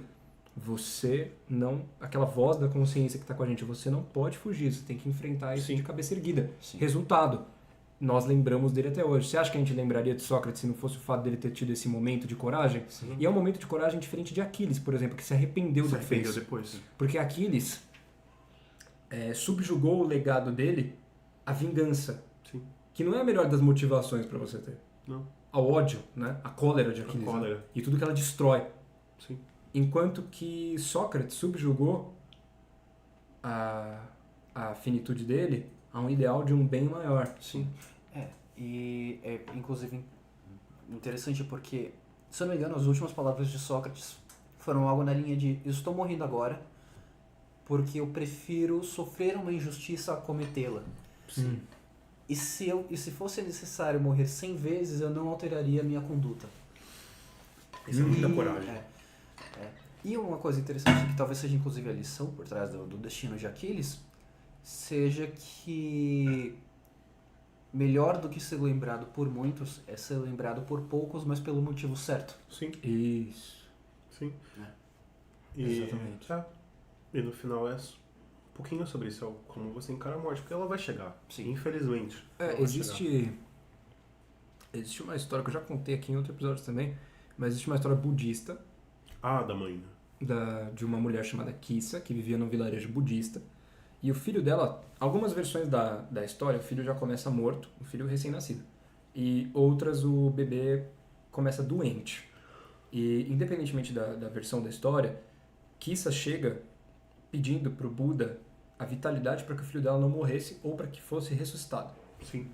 Então, Buda, vendo a mulher desesperada na frente dele, ele fala para ela assim: ok, eu vou te dar o que você precisa, o que você busca, Sim. se você me trouxer uma semente de mostarda retirada de dentro da casa de uma pessoa nesse vilarejo que não passou por uma morte na sua família recentemente. E ela vai em busca dessa semente em todas as casas na vila, todas, e ela não consegue encontrar. E o Buda sabia que ela não conseguiria encontrar, porque a história, assim como a história de Gilgamesh, né, você sempre tem um artefato que traria a imortalidade e nunca é encontrado. Ou se é encontrado, é perdido, Sim. é roubado. Por quê? Porque, primeiro, a imortalidade não é feita pra gente. E segundo, graças a Deus que não. E terceiro, nessa história em específico, todas as pessoas que moravam nesse vilarejo estavam encarando a morte naquele momento. Todas estavam passando por um processo de luto por alguém que morreu. Por isso que ela não encontrou uma semente de mostarda da casa de alguém que recentemente, no seio dessa família, não tivesse morrido. Porque a morte estava sempre presente, está sempre presente. Está presente. E ela termina a história enterrando o seu filho. Uma história trágica, mas é uma história que mostra que, mais uma vez, o luto também é um processo natural da existência humana. Sim. E o medo da morte também. E lidar com a morte também. Sim. Como cada um vai fazer, é do seu próprio projeto de vida. E só você vai conseguir determinar qual vai ser a sua resposta E qual vai ser diante seu tempo. da morte. E quanto tempo você vai demorar para fazer esse luto? Seja... Por si mesmo, às vezes. Exato. Seja o luto com outro, Uhum. ou seja o luto, por exemplo, de saber que você não vai viver. Uhum. Então, eu escutei uma história de um lugar que eu trabalhava já, com uma pessoa que eu trabalhava, que o filho dela teve um luto com a adolescência. Porque ele percebeu que a adolescência dele ia acabar, e que ele ia virar um adulto, e que a vida dele ia mudar. E ele começou a ter um processo de luto. E tem muitas pessoas que têm lutos, por exemplo, com, meu Deus, como você teve com 10 anos. Eu vou morrer. Sim. Minha adolescência vai acabar, minha infância vai acabar. Meus amigos acabaram de morrer, meu cachorro morreu, meu gato morreu. As pessoas para mim morreram. É realmente algo doloroso. E existe assim, É um sofrimento. O luto, ele pode ser natural, antinatural e patológico. Sim. O luto natural é o luto que a gente tem quando nossos pais, eventualmente, Vou morrer. vão morrer. Eu não gosto nem de pensar nisso. Exato. Lógico que não. Ninguém Eu gosta também de não. pensar. Eu não consigo imaginar Eu o mundo, também mas não. é foda. É um foda. desconforto muito grande, Muito. mas Vai chegar. vai chegar. Nossa, Deus. Tem pessoas que fazem contas disso, né? Pessoas que moram distante dos seus pais e falam assim, se eu vejo meu pai eu já tenho 40 anos, meu pai tem, sei lá, 70, tá beirando os 80, se eu visito ele uma vez no ano, Eu tenho algumas. pegar ali, eu tenho algumas, eu tenho no máximo mais umas 10 visitas. Pra menos, às vezes. Para menos às vezes. Isso é algo que assusta, mas esse é um luto natural. Um luto antinatural é o pai luto enterrando. de um pai enterrando seu filho. Né? Esse é um luto sim. que a gente vê como algo antinatural. Existem mortes que são antinaturais. Sim. E é essa morte de uma criança inocente, Sim. de uma criança recém-nascida. Sim. Enfim, Do É um jovem luto- em geral, né? Exato. O- daquele que não conseguiu perpetuar seu projeto de existência. Sim. E pelo menos de uma maneira que a gente considere natural. Sim. Então existe o luto antinatural e existe o luto patológico, que é uma categoria até mesmo de um transtorno Sim. mental. O luto patológico, diferente da depressão, tem que separar os dois. Às vezes você pode ficar deprimido no luto patológico Sim. ou não, mas a depressão é diferente. O luto patológico é quando você tem reações de resposta ao luto, que são reações normais, mas elas têm uma intensidade maior e elas duram muito mais tempo. Sim. Então, se você fica muito tempo ali. E, cara, muito tempo existe uma janela de tempo de luto natural que é de 6 meses a 1 ano, é aceitável. Isso. É No aceitável. máximo uns 14 meses, mas é um ano. Mas assim, o luto é aquela coisa, né? É uma ferida que nunca se fecha. Sim. É uma cicatriz que está sempre ali e pode ser aberta. A questão é que você lida com isso. Todo mundo fala isso, né? Você O lida luto com- por uma pessoa amada que faleceu é algo com que você lida, Sim. mas nunca deixa de doer. Agora, o problema do luto patológico é que imagina o mesmo impacto que você tem, as mesmas reações fisiológicas que você teve do momento em que você percebeu a morte da pessoa, estendidas por anos. Sim. Isso não é normal, Não é normal. nesse sentido. Não. Isso é o luto patológico que precisa ser lidado. Algumas pessoas lidam com terapias, outras pessoas lidam com certas Substâncias. também, mas também tem pessoas que lidam com certos exames de consciência que duram por um bom tempo. Sim. Que elas aprendem a lidar com isso e integrar a morte da pessoa amada ali. Mas é natural, é muito natural. O luto natural é... Isso a gente está falando de morte de entes queridos, até mesmo mortes de relacionamentos. Eu ia até. falar isso agora. porque Mortes tem de relações que acabam, às uma vezes de morte maneira simbólica. trágica, ou às vezes porque acabam. Sim. É natural. 6 meses, 1 ano. É completamente, perfeitamente Sim. natural você ficar sofrendo bastante durante esse período de Sim. tempo. E só depois de 6 meses ou 1 ano você começar ali a ter ali um certo abrandamento ali dos sintomas do luto, né? Sim.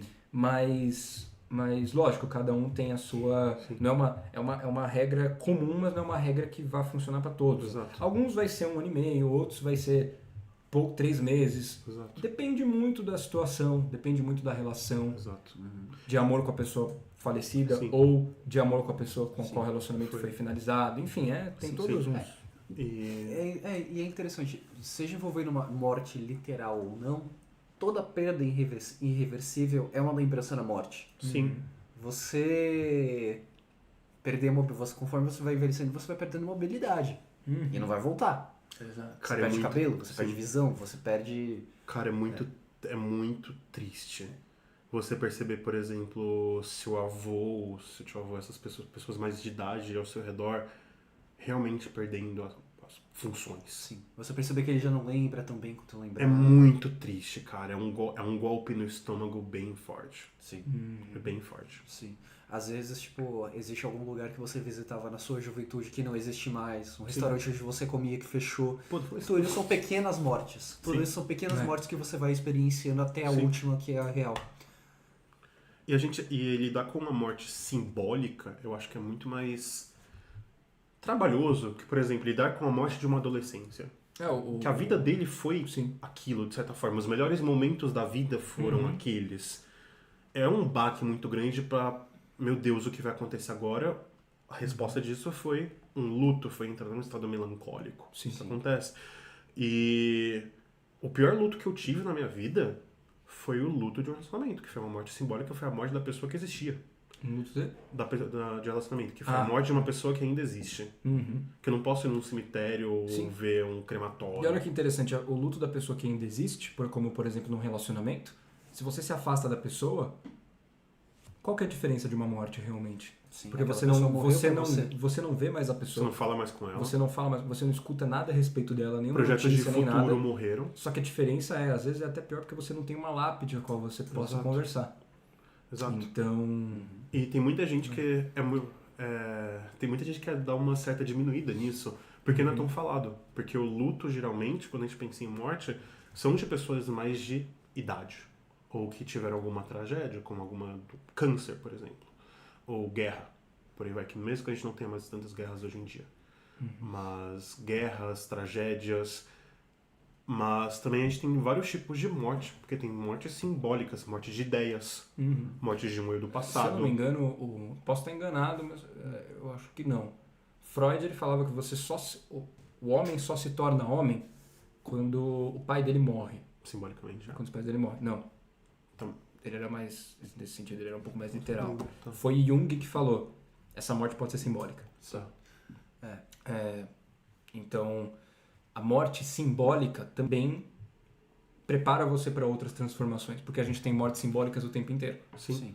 E o pai também tem uma certa morte simbólica, que eu converso muito com a minha mãe e com outros pais, sabe? Como convivo muito com crianças, que é uma dificuldade, eu não sei, eu acho que talvez muitas pessoas tenham escutado isso, que é a mãe, o pai, a avó, tio.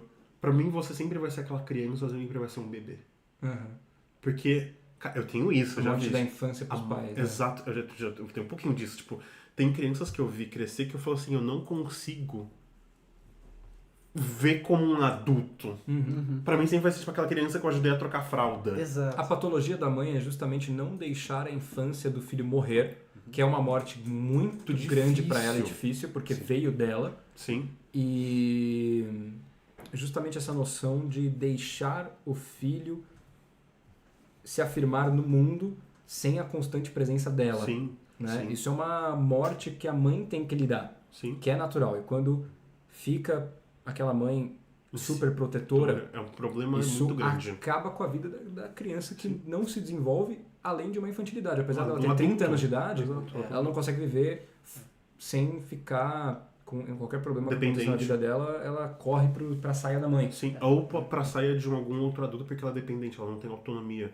Porque o cérebro, ele se acostuma, ele se adapta. Sim. E pra ela, se ele ficou anos e anos e anos funcionando do mesmo jeito, que é quando tem algum problema, alguma dificuldade, pedir ajuda de terceiros, puta, pra quebrar isso depois vai ser E uma o merda. cérebro sendo plástico e sendo um sistema de conexão neuronal impressionante, quando você tem uma relação com uma pessoa, seja seu pai, sua mãe, seu filho, ou um relacionamento amoroso, vamos usar o exemplo de relacionamento amoroso, quando você tem uma relação amorosa que dura muito tempo, e às vezes tem relações que não duram muito tempo, mas são tão impactantes Sim. que o seu cérebro já se apega numa maneira em que você cria conexões neuronais baseadas na relação forte que você tem com a pessoa. Porque você cria hábitos com a pessoa. Você vê a pessoa o tempo inteiro. A pessoa está na sua vida como uma presença constante. Muito.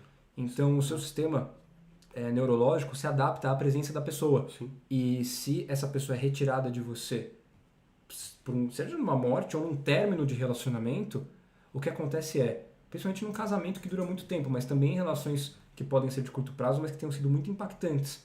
O que acontece o seu cérebro, ele tem nessas conexões que foram se unindo, e quando os seus neurônios vão se unindo, seja ali por oxitocina, que é o hormônio do amor, e o hormônio da junção, do afeto, que vai linkando esses neurônios em grandes avenidas no seu cérebro, em grandes países, da dimensão de países no seu cérebro. Quando aquilo ali é cortado, bilhões de conexões são partidas ao mesmo tempo. São múltiplas e múltiplas e múltiplas e múltiplas mortes ocorrendo ao mesmo tempo. Exato. Muitas pessoas não conseguem lidar com isso. Sim. E até casais de idosos, muitas vezes, Um morre logo em seguida do outro. quando um morre, o que permanece não consegue aguentar essa dor por muito tempo e acaba falecendo, sei lá, um ano depois, ou Às vezes pouco tempo meses. depois. Semanas depois, ele não Exato. aguenta. Porque você não sabe viver mais sem essa pessoa. Não é uma questão de dependência emocional. Não. Porque, Literalmente, sinceramente, ela era parte da sua realidade. se você não tem uma dependência emocional na pessoa com quem você convive há 20 anos, você está fazendo errado. Tem uma coisa muito estranha, desculpa. Mas Lógico que existe uma dependência emocional que é Exato. patológica. Que é um problema. Que é um problema. Mas Pô, um casamento de 20 anos, você não tem dependência da pessoa? Sim. Puta merda. E até mesmo na relação de mesas, você vai pegando trejeitos do outro. Exato. No caso. Até com Você amizades. você pega mania, hábitos, você sabe um certo funcionamento daquela pessoa, Sim. sabe a rotina dela. Então você quebra uma coisa muito preciosa, de certa forma. Sim.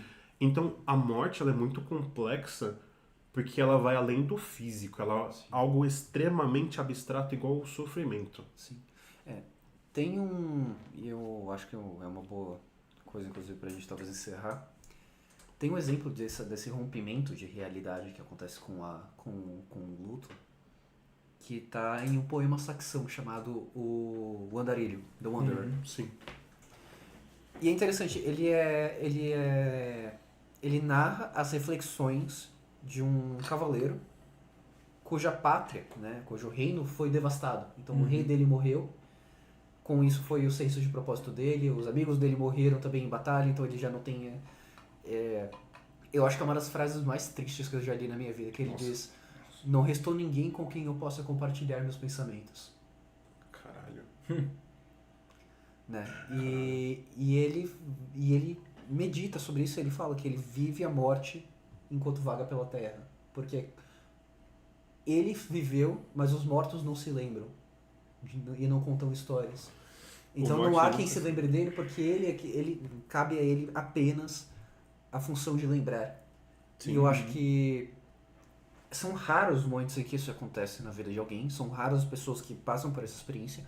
Mas pensa, por exemplo, naquele cara que a esposa foi levar os filhos para a escola num acidente. Assim. Todos eles foram de uma vez. Cara, isso é uma complicado. tragédia. E você falou de mortos que não contam histórias. Olha que interessante. Existiu aquele livro maravilhoso do Memórias Póstumas de Brás Cubas. Eu ia falar dele no momento, sim. Um clássico. Que é justamente essa noção de que os mortos estão contando histórias o tempo inteiro, você só tem que estar pronto para ouvir. Sim. Então, é um livro maravilhoso, inclusive, muito engraçado. É pior que engraçado trágico mesmo. também. Mas ele é muito engraçado Mas mesmo. é muito, muito bom. Brás Cubas é um safado. Só que É a história de um safado. realmente a universalidade da morte é algo que tem que ser encarado, e existe até...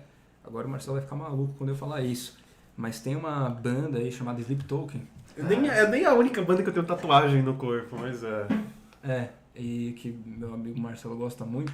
Gosto. Mas tem uma música recente dele que chama Even in Arcadia, que é uma música muito boa. Essa música é incrível. E eles... Even in Arcadia, até mesmo em Arcádia. Arcádia era um paraíso idílico dos gregos. Sim. E a frase Even in Arcadia, até mesmo em Arcádia, tá brincando com a noção de que a morte aparece até mesmo no paraíso idílico dos homens. Ele lida muito com a morte. Até mesmo ali a morte caminha ao seu lado. Sim. Então, já que a morte sempre caminha do nosso lado, é importante que se desenvolva uma maneira da gente entender que o estranho não é a morte, o estranho é viver sem ela, porque a gente está morrendo o tempo inteiro. Sim. A gente está morrendo a cada segundo que passa. O tempo está matando a gente a cada segundo do tic-taquear do relógio. É um momento que nunca mais vai voltar. Sim. Então, se isso acontece, cada momento é único e singular. Então, como que você vai experienciar essa vida, né? Cara, no final das contas, isso aqui vai acabar com você, cara. Exato. Isso aqui, você, meu companheiro aqui que tá ouvindo a gente pelo Spotify ou assistindo a gente pelo YouTube, cara, isso aqui tem um fim. Sim. Se ele vai ser o fim máximo dessa existência, ele vai. Se vai ter um pós-vida, a gente só vai saber na hora mesmo. Exato. Enquanto isso, a gente pode agir com fé ou não. Exato. De qualquer forma, existe uma eternidade esperando pela gente, seja aqui, seja lá. Seja outras pessoas lembrando de nós. E por conta disso, a nossa vida ela tem essa beleza que ela é incorruptível. Se tem uma coisa na nossa existência que é incorruptível, é a beleza da finitude. Sim. E é um presente. Isso é um presente. Encarar isso como um presente e não ficar cínico e ressentido em relação ao fato da nossa vida acabar, dá uma certa cor que para muitos não tem. E que seria interessante a gente obter isso, né? Sim. Essa vontade de entender a morte como algo necessário até para que a nossa vida tenha um sentido maior do que ela pode ter agora. Sim, e também mencionando um pouquinho a banda, que eu amo essa banda britânica de metal moderna, que eles têm muito de psicologia junguiana, analítica nela. Muito. Sei. Mas Uma das referências da tatuagem que eu tenho deles é da última música do terceiro álbum deles, que chama Euclid, que é de Euclides, que tem referências matemáticas também. E eles falam muito sobre luto em si, mas principalmente pelo que dá a entender pelas letras, é um luto de um relacionamento muito importante, de uma dor que o vocalista e meio que fundador teve. E uma das frases que ele fala, que eu acho que é uma frase que eu provavelmente usaria até em terapia, em consultório, que é: ele canta no final de uma trilogia de várias músicas trágicas, muito, muito trágicas e complexas, que ele fala assim: I need to be something new to me, que é: eu preciso ser algo novo pra mim. E ele começa a encarar o luto e a morte literal como que ajuda ele a superar tudo isso. Eu preciso me tornar algo melhor, porque ele está preso a essa morte, esse passado é algo ruim. Então, quando a gente menciona sobre honre os seus antepassados, honre os mortos, encare de alguma maneira positiva, etc., não é para você também ficar vivendo no passado, como mencionamos também. Sobre a mãe patológica que não consegue abandonar o seu filho, sobre um luto patológico não concretizado, sobre uma perspectiva de morte que gera uma ansiedade porque não foi, essa ideia não foi completamente estabelecida, integrada na sua mente. Mas faça igual um livro de história ou um álbum de fotografia. Seja heróico. Seja heróico. Tenha a coragem. Tem um personagem que não é nada heróico da ficção, que é o Homem do Subsolo, do Fyodor Dostoiévski. Não seja esse cara. Do Memórias do Subsolo. Que ele não é nada heróico, muito pelo contrário. É um craque. Ele é o Homem do Subsolo, que representa o nosso inconsciente conversando com a gente. E ele fala que se o ser humano tivesse tudo aquilo que ele queria, uma imortalidade num paraíso idílico, né? O Jardim das Delícias Terrenas, pintado pelo... Qual é o nome do pintor lá? Esqueci. Hieronymus Bosch. Isso, Bosch. Esqueci o nome desse mestre. Tem um mas master ele esqueceu, mas ele pintou o quadro do Jardim das Delícias Terrenas, que é basicamente aquilo que que mostra um paraíso idílico onde os seres humanos não teriam que se preocupar com a mortalidade, apenas com satisfazer as suas necessidades básicas e primárias. E basicamente o Homem do Subsolo vai falar que o homem não foi feito para isso, porque se a gente estivesse num paraíso utópico, a gente faria qualquer coisa para que algo de novo acontecesse. A gente quebraria alguma coisa, causaria explosões, caos completo, porque a gente não foi feito para ficar confortável. Então a nossa vida tem que ser justificada pelo sofrimento que ela acarreta e pela nossa mortalidade. Então cada minuto importa. E você tem que se cada minuto importa, e muitas pessoas fogem, têm medo disso, sabia? De encarar. E é por isso que muitas pessoas encaram a morte como um niilismo. O problema do niilismo, ao meu ver, inclusive o Nietzsche já alertava que com a morte de Deus o niilismo ficaria muito mais presente, por isso que ele estava tentando encontrar uma outra bússola moral. Ele deu uma acertada. E ele acertou nessa previsão realmente. O niilismo, ele tem um problema porque encarar a morte como sem sentido já é atribuir um sentido para a existência. Exato. Você justamente já está dizendo que a vida tem um sentido ao negar esse sentido. A negação de sentido é um sentido. Então você não tem como fugir desse problema lógico. E viver dessa forma é simplesmente, cara, por que você não deita no chão e morre então, cara? Exato. Porque se joga do prédio. Se essa é a situação que você tem, aí sim, encara a vida como os estoicos, entendeu? Para de pensar e só vai agir. Para de justificar com um monte de teoria racional que você usa para não agir, porque muitas pessoas são adeptas do niilismo como uma desculpa para não ter que encarar a vida como ela é. E a vida, tudo tem sentido. A gente age justamente pensando em sentido. Isso faz parte da nossa percepção. A percepção humana não ocorre sem interpretar o sentido. Muito pelo contrário, a gente interpreta o sentido até junto do objeto que a gente está observando. O sentido é preeminente, muito importante. Os fenomenológicos já alertaram disso, o pessoal da Gestalt alertava disso. Então, assim, o que é importante da gente entender é que o niilismo ele é uma escapatória barata. E a gente não tem que ficar preso nisso. Na verdade, a vida ter sentido pode trazer medo para as pessoas, porque significa que elas têm que atuar de uma maneira que justifique aquilo. E atuar dessa forma dá medo. É verdade, dá medo. Mas dá uma coloração muito mais bonita para a Sim. vida. Porque a gente tem essa capacidade de gerar sentidos que sejam superiores. Sim. E de gerar um legado muito maior. E isso só acontece se você se desgarra dessa noção patética, realmente, de niilismo. Você tem que Então, matar essa ideia. E eu vou usar esse cara, eu sempre vou acabar mencionando ele, infelizmente. JB? Jacinto. Eu sempre vou acabar mencionando ele, mas JP. já mencionei vários outros episódios aqui, mas quando o Viktor Frankl,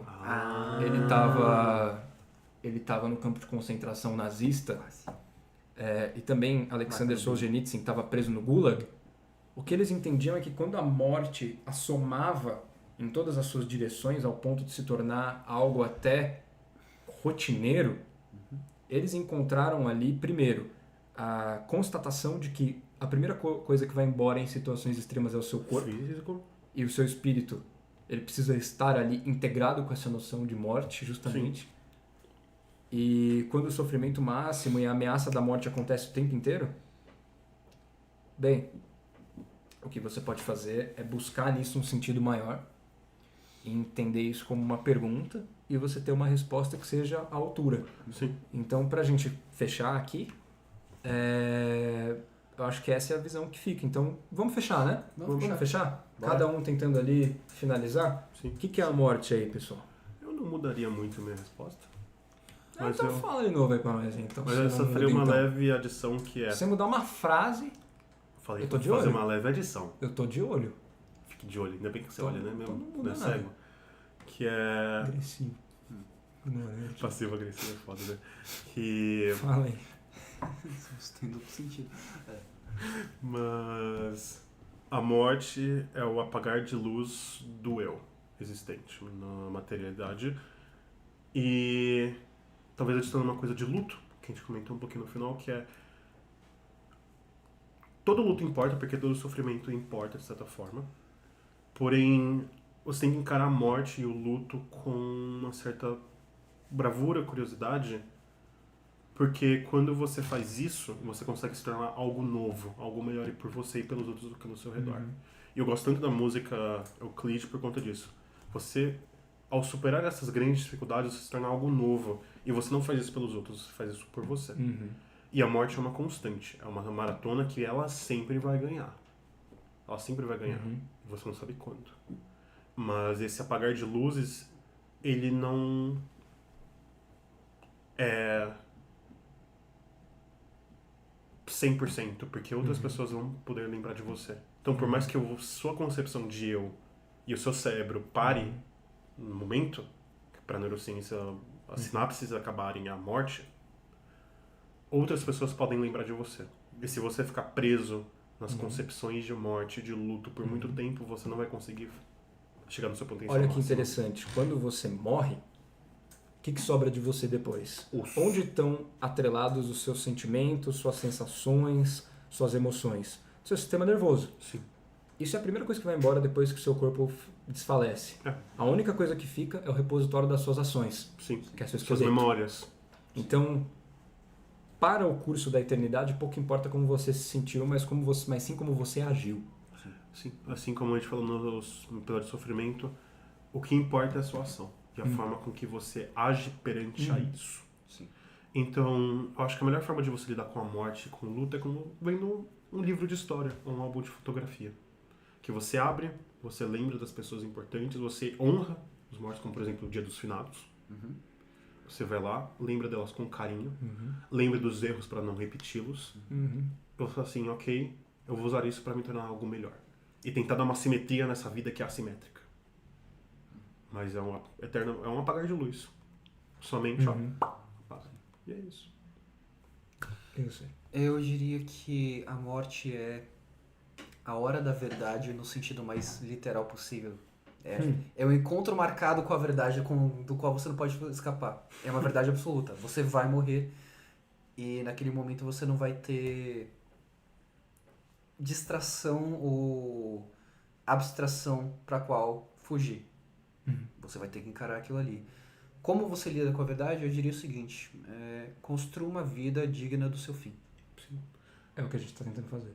Sim. Não, a gente não tem respostas prontas para a morte, muito pelo contrário. Mas isso é o que a gente conseguiu encontrar até aqui. Sim. E acho que... Você vai adicionar mais alguma coisa? Não, é só isso. Mas é ser digno da vida, ser digno da morte e ser digno do sofrimento.